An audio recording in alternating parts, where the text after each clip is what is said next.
گاؤں کی زندگی ہمیشہ سے ہی اپنی ایک الگ پہچان رکھتی ہے۔ کھلی فضاؤں، کچے راستوں اور چھوٹے چھوٹے گھروں میں بسنے والے یہ لوگ اپنی روایات پر مضبوطی سے قائم رہتے ہیں۔ انہی روایات میں ایک پنچایت بھی ہے جس کا فیصلہ گاؤں کے ہر مرد و زن پر لازم ہوتا ہے۔ لیکن کبھی کبھی یہ فیصلے اتنے ظالمانہ ثابت ہوتے ہیں کہ محبت اور سچائی کو روند ڈالتے ہیں۔ یہ کہانی بھی ایسی ہی ایک پنچایت کے فیصلے اور دو دلوں کی بغاوت کی ہے۔ اس گاؤں میں دو بہنیں رہتی تھیں، زینت اور زہرا۔ زینت بڑی بہن تھی، گہری آنکھوں اور نرم مزاج کی مالک۔ وہ بولتی زیادہ نہیں تھی، مگر اس کی خاموشی میں عجیب کشش تھی۔ زہرا، جو اس سے 2 سال چھوٹی تھی، شوخ مزاج، ضدی اور حد سے زیادہ خود پسند۔ دونوں بہنیں اپنی خوبصورتی اور نزاکت کی وجہ سے گاؤں میں جانی جاتی تھیں۔ اسی گاؤں میں ایک نوجوان رہتا تھا، آصف، قد کاٹ میں بلند، محنتی اور سادہ مزاج۔ وہ کھیتوں میں دن رات کام کرتا، مگر اس کی آنکھوں میں خواب بستے تھے۔ آصف کی والدہ بچپن میں ہی وفات پا چکی تھی اور والد ایک عام کسان تھے۔ غربت کے باوجود آصف نے عزت اور ایمانداری کو اپنا سہارا بنایا۔ زینت اور آصف کا پہلا آمنا سامنا ایک دن کھیتوں میں ہوا۔ زینت کنویں پر پانی بھرنے گئی تھی اور آصف بیلوں کو پانی پلانے آیا تھا۔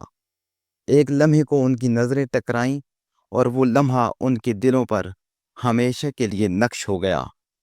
آصف نے پہلی بار دل کی دھڑکن تیز محسوس کی اور زینت کی آنکھوں میں بھی ایک نیا رنگ جھلکنے لگا۔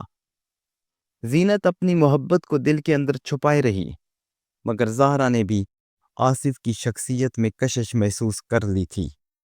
اس کے اندر ایک ضد جنم لینے لگی کہ آصف اسی کا ہو۔ زہرا کی عادت تھی کہ جو چیز اسے پسند آتی، اسے حاصل کرنے کے لیے وہ کسی بھی حد تک چلی جاتی۔ لیکن آصف کے دل میں صرف زینت کے لیے جگہ تھی۔ آصف جب بھی گاؤں سے گزرتا، اس کی نظریں بے اختیار زینت کو ڈھونڈتیں، کبھی کنویں پر، کبھی صحن میں، کبھی راستے کے کچے گھروں کے در پر، اور زینت بھی چپکے سے اس کے آنے جانے کو محسوس کرتی۔ زہرا کو یہ بات برداشت نہ ہوتی کہ اس کی بہن کو وہ توجہ مل رہی ہے جس کی وہ خواہش مند تھی۔ ایک دن گاؤں میں وہ لمحہ آ گیا جس نے سب کچھ بدل دیا۔ زہرا نے ایک سازش رچائی۔ وہ جانتی تھی کہ اگر اس نے آصف پر الزام لگا دیا کہ اس نے اس کی عزت پر ہاتھ ڈالا ہے، تو گاؤں کی روایات کے مطابق یا تو آصف کو سنگین سزا ملے گی یا پھر اسے اس گھر کی بیٹی سے نکاح کرنا پڑے گا۔ شام کے وقت جب گاؤں کے کچھ لوگ آس پاس تھے، زہرا نے چیخ کر کہا، بچاؤ، آصف نے مجھ پر ہاتھ ڈالا ہے۔ پورا گاؤں جیسے ہل کر رہ گیا۔ لوگ دوڑتے ہوئے آئے اور زہرا کی مصنوعی آنسوؤں کو دیکھ کر سب کو یقین ہو گیا کہ کوئی بڑا ظلم ہوا ہے۔ آصف حیران رہ گیا۔ وہ سمجھ نہیں پایا کہ یہ کیا ہو گیا۔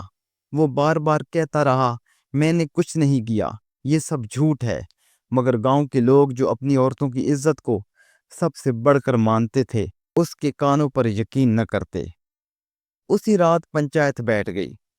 بڑے بڑے بوڑھے، سفید ریش اور اثر رسوخ والے لوگ چارپائیوں پر بیٹھے۔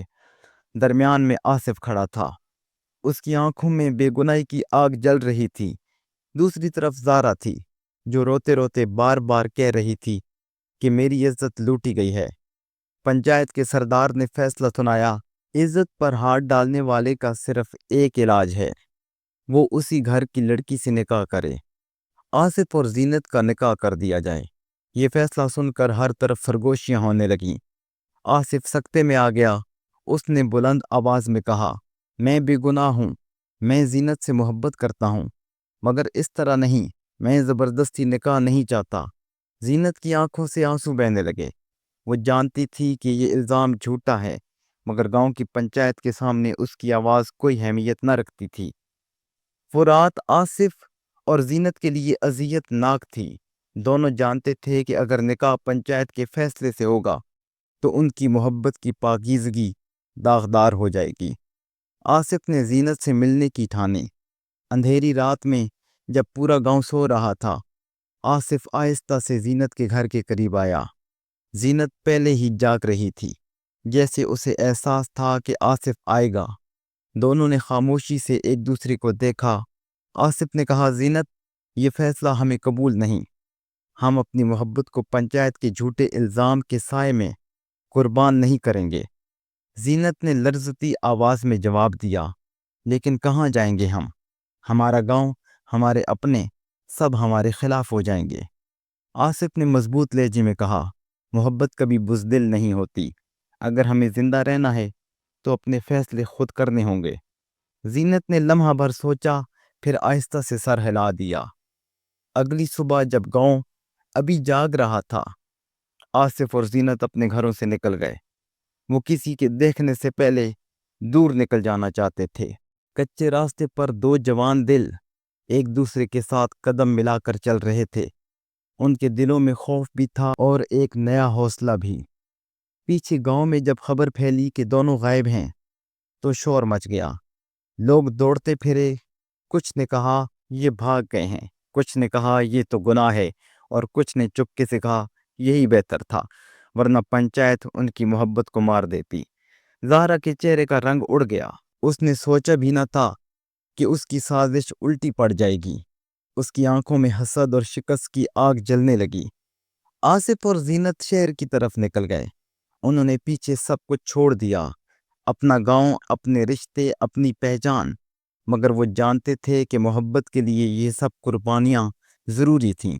شہر پہنچ کر آصف نے محنت مزدوری شروع کی اور زینت نے ہر قدم پر اس کا ساتھ دیا۔ وقت گزرتا گیا اور ان کی محبت مزید مضبوط ہو گئی۔ وہ جانتے تھے کہ گاؤں والے شاید انہیں کبھی معاف نہ کریں، لیکن ان کے دلوں میں سکون تھا کہ انہوں نے اپنی زندگی کا فیصلہ خود کیا، کسی جھوٹے الزام کے بوجھ تلے نہیں۔ یہ کہانی گاؤں کی روایات اور محبت کی بغاوت کی ہے۔